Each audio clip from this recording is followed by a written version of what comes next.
Y sin medias, una sombrilla de raso, su bolso de mano y como un equipaje, un maletín de playa. Estas son las primeras líneas de En agosto nos vemos, la novela póstuma de Gabriel García Márquez, una novela que ha desatado todo tipo de crítica a nivel internacional y también a nivel local. Hay opiniones encontradas, hay un sector de la crítica que dice que la novela no debió haber sido publicada por cuanto no tenía la autorización del autor. Sus hijos, sus herederos, Rodrigo y Gonzalo García Barcha, deciden publicarla porque encontraron allí méritos suficientes para entregarla a un editor. Lo cierto es que la novela ya estaba terminada, sus originales estaban en las universidades de Texas. Lo que sucede es que no era la versión definitiva que le hubiera gustado a García Márquez ver publicada, pero ya tenía por lo menos más de 8 versiones en la novela. Me parece que es una obra que debió haber sido publicada. Yo aplaudo su publicación. La novela no me disgusta y lo que me parece curioso, me parece muy interesante, es que cuando se dice que es una novela menor es porque García Márquez nos tiene acostumbrados a un nivel muy alto en su calidad estética. Por supuesto, la novela no es 100 años de soledad, no es la perfección del coronel no tiene quien escriba, no es esa gran obra épica que constituye El otoño del patriarca. Es una novela menor que ilumina su obra completa, su obra anterior. Me parece que es una novela que le da justicia a García Márquez para cerrar su ciclo literario. En agosto nos vemos, es una novela que tiene algunos ingredientes novedosos en la novelística garcía-marquiana.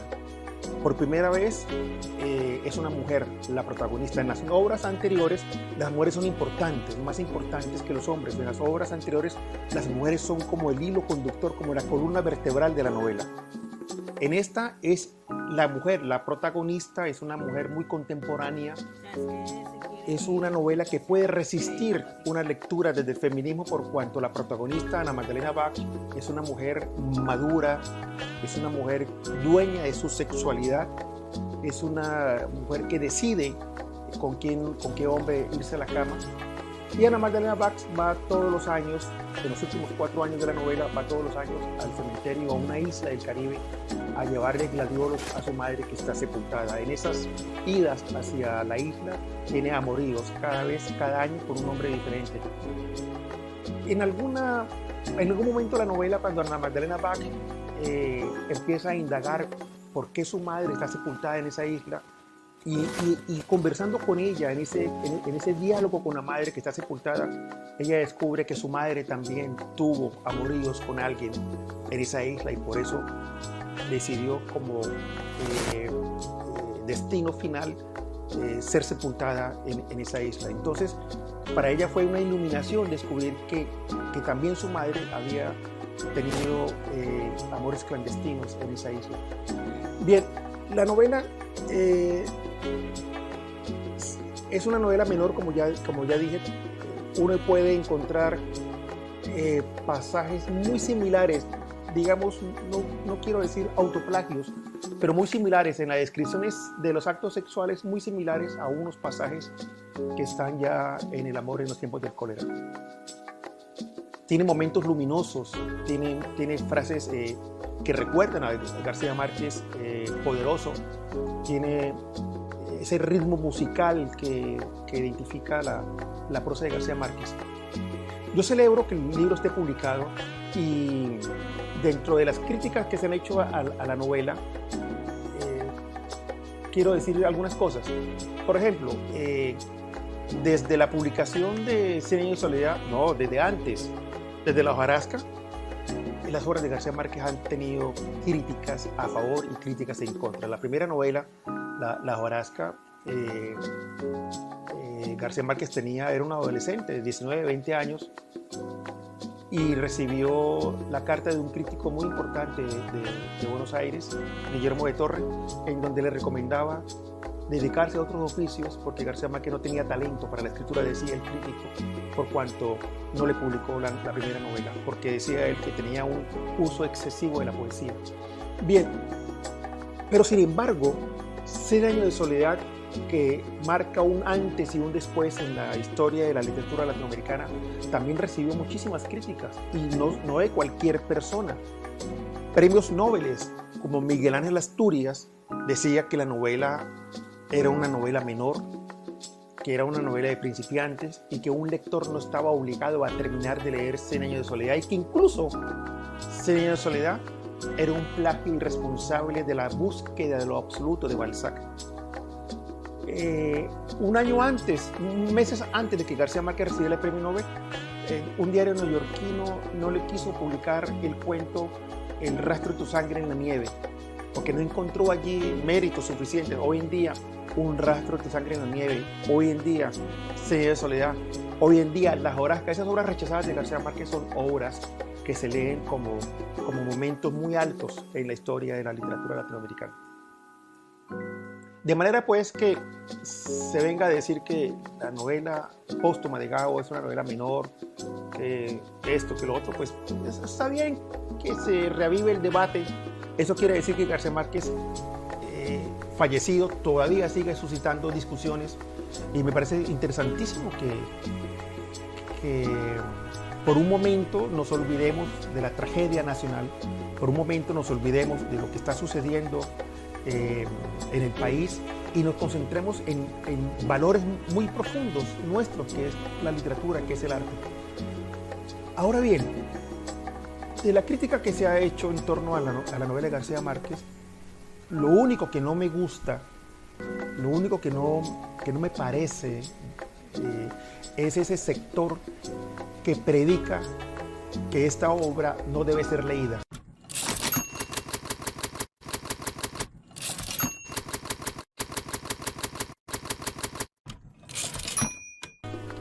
Me parece a mí que la posición es bastante tonta.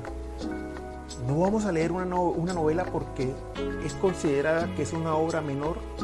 No vamos a leer una novela porque se considera que García Márquez no quiso verla publicada. No vamos a leer por eso una novela de un genio. A García Márquez uno le lee hasta la lista del mercado. A García Márquez uno le lee hasta el piropo que dejó escrito en cualquier momento de su vida. En un país como Colombia, que tiene un nivel muy bajo de lectura, promover la idea de no leer un libro me parece lamentable, me parece triste, y que provenga de escritores, y que provenga de un sector de la academia, y que provenga de un sector de la crítica, pues no estoy de acuerdo. Me parece bastante simplón el argumento. Me parece que le falta un poquito más de reflexión para que se predique que no hay que leer una obra de García Márquez. A García Márquez hay que leerlo todo. Y me parece que estamos dando un mal mensaje, o están dando un mal mensaje, promoviendo la idea de que no hay que leer a García Márquez. No, todo lo contrario. Hay que leerlo porque, digamos, no solamente es el autor cuyas obras nos han dado como colombianos una identidad nacional, una identidad estética, nos formó como colombianos, somos como nación gracias a las obras de García Márquez. Entonces, viendo el debate que se ha generado en torno a la obra de García Márquez, que siempre, todas las obras han generado debates, me puse a leer los foristas, los que discuten debajo de las publicaciones, y encontré que se vuelve a repetir lo mismo que se ha dicho toda la vida sobre García Márquez. Esas eternas discusiones en torno a García Márquez, probablemente de gente que no lo ha leído, y para justificar que no lo ha leído, entonces empiezan a hacer discusiones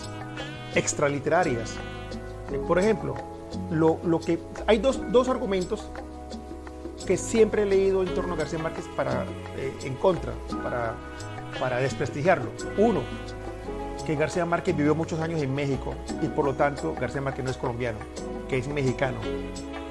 Y que como se fue para México, entonces quiere decir que García Márquez no quiere al país, quiere decir que García Márquez no quiere a Colombia. Bueno, hay más argumentos, más diatribas en contra de García Márquez, pero vamos a ver si vamos a ir analizando una por una. No sé si me alcanza el tiempo, pero vamos a ver hasta dónde alcanzamos. Cuando señalan primero hay que decir que la primera novela de García Márquez fue una novela que no se publicó, ninguna editorial le prestó atención a García Márquez. Él la tuvo que publicar de su propio bolsillo. Hay que decir también que la carrera de García Márquez es una carrera hecha a pulso, contra viento y marea. Hay que señalar también que García Márquez se fue para México perseguido por el gobierno de Iturbide Ayala. Gabo recibió la información privilegiada de unos amigos que le informaron que el gobierno de Iturbide Ayala, ustedes recordarán que bajo el tristemente célebre Estatuto de Seguridad estaban deteniendo a todos los intelectuales de izquierda. Detuvieron al maestro Luis Vidal, es un poeta anciano de 80 años, detenido en las caballerizas de Usaquén, torturado, manteniéndolo despierto todo el tiempo. Si no respetaron al maestro Vidales a esa edad honorable de los 80 años, que iban a respetar a García Márquez en el furor más alto de su popularidad, que le iban a respetar cuando García Márquez era tal vez la cabeza más visible de la izquierda colombiana? Y habían detenido a escultores, poetas, escritores, y García Márquez estaba en la lista. Pues García Márquez, que no es tonto y que sabe muy bien cómo se operaba en ese momento las leyes en Colombia, pues se fue para la embajada mexicana y luego se fue para México. México lo recibió con brazos abiertos, México lo adoptó como un hijo querido, México le dio las condiciones laborales que necesitaba García Márquez. En México escribió Cien años de soledad. En México encontró un equipo solidario con el cual podía ir desenvolviéndose en el campo del cine, en el campo de la literatura y en el campo de la publicidad. Y México le dio lo que Colombia no le otorgó.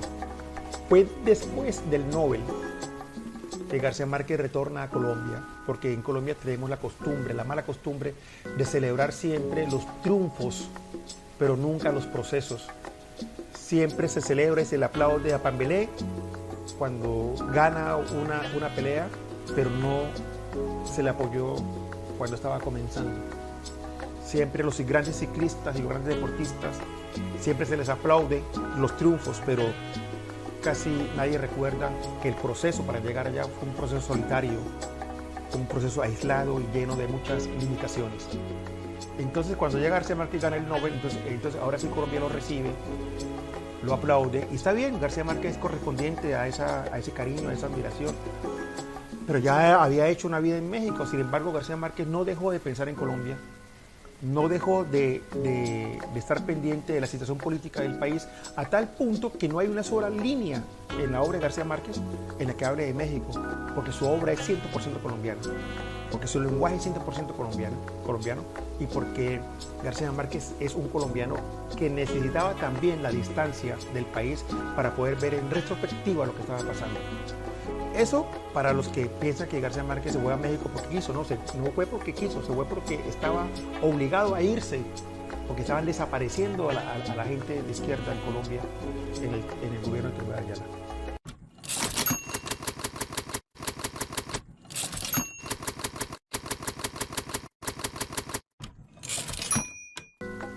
Que no hizo una escuelita en Aracataca, como dicen otros, que no hizo escuelas, que no hizo acueductos. García Márquez hizo más que eso. Primero, lo del acueducto y lo de la escuela es un asunto que le corresponde al Estado. A un escritor, a un cantante hay que exigirle que cante bien, a un escritor hay que exigirle que escriba bien, a un escritor no hay que pedirle que haga acueductos, porque esos son asuntos que le corresponden al Estado colombiano. Y García Márquez sabe muy bien que los gobernadores y los alcaldes tienen presupuesto suficiente para el desarrollo de sus regiones. Que se roben la plata es otra cosa. Pero García Márquez como escritor hizo lo que tenía que hacer, puso a Colombia en el mapa mundial, universalizó su región Aracataca, creó el adjetivo macondiano, le dio prestigio a Colombia en el mundo, creó en torno a su obra un dispositivo turístico que todavía hoy persiste, y Colombia es en el extranjero una forma sublime, poética, bella, una forma probablemente la única que tenemos de hablar bien del país. Cuando todo el mundo habla del narcotráfico, que Colombia es esto y Colombia es lo otro, que la violencia, que Pablo Escobar, tenemos a García Márquez como una forma de poder amortiguar esas opiniones desagradables sobre el país. Se habla bien de Colombia porque existe García Márquez, se habla bien de Colombia porque tenemos 100 años de soledad, se habla bien de Colombia porque tenemos un premio Nobel. Ahora, García Márquez hizo muchísimas cosas más por el país, por fuera de su actividad literaria. Participó en los diálogos de paz del M-19, creó el comité de defensa de presos políticos, todo con su dinero de su bolsillo ganado con su máquina de escribir. García Márquez fue el inspirador de la creación del Festival Vallenato. García Márquez contribuyó en la redacción de la Constitución del 91. Hay una serie de cosas, la cantidad de presos políticos que García Márquez logró liberar de las cárceles de América Latina son incontables. De manera pues que decir que García Márquez vive en México y por lo tanto no ha hecho nada por Colombia es demasiado injusto, y es injusto en la medida en que no se tienen las suficientes lecturas o la suficiente información para evaluar este tipo de temas. Bien, en agosto nos vemos, entonces es una novela póstuma escrita por Gabriel García Márquez que yo recomiendo leer. Es una novela que forma parte de un proyecto que él tenía de hacer 3 novelas cortas. No son cuentos, no es tampoco una novela. Los franceses inventaron el término nouvelle, que es el intersticio, que es el espacio, que es la forma intermedia entre el cuento y la novela. Una novela corta o un cuento largo, 6 capítulos breves que se leen como cuentos aislados, pero también tienen una continuidad. Es una novela que, leyéndola, uno cambia la forma que uno tenía, cambia la forma y cambia las ideas que uno tenía de las novelas anteriores, de Memorias de Putas Tristes y del Amor y otros demonios. Yo pienso que esta novela modifica las lecturas de las 2 últimas novelas de García Márquez. Esta me parece mejor que Memorias de Putas Tristes. Me parece que está más humana, menos pretenciosa.